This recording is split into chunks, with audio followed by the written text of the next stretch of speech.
Hey guys, welcome back to my channel. So এইটো আমাৰ নামৰ পাৰ্ট 2 আৰু ওচৰৰ আইতা আহিছে আৰু এগৰাকী আইতা আহিছে তাৰ পিছত ভাড়াঘৰৰ খুৰী আৰু টিকলিজনীও আহিছে এতিয়া আমি চাই যাওঁ বলক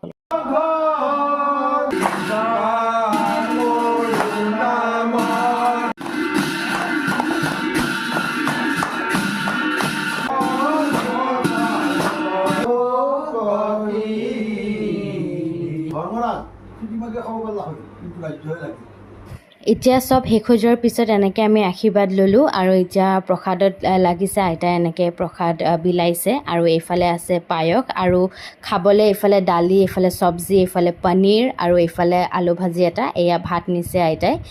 তেনেকৈ ভকতসকলক আৰু সকলোকে এনেকৈ খাবলৈ দিছে আৰু চবেই এতিয়া খাই আছে আইতাসকলে ভিতৰতে খাইছে আৰু এতিয়া ভকতসকলক মা আৰু খুৰীয়ে তেনেকৈ মান ধৰিছে এইফালে আইতাহঁতকো মান ধৰিলে আৰু চব ভালে ভালে হৈ গ'ল এতিয়া ভকতসকল আৰু আইতাসকলো গৈছেগৈ আজিলৈ ময়ো আহিছোঁ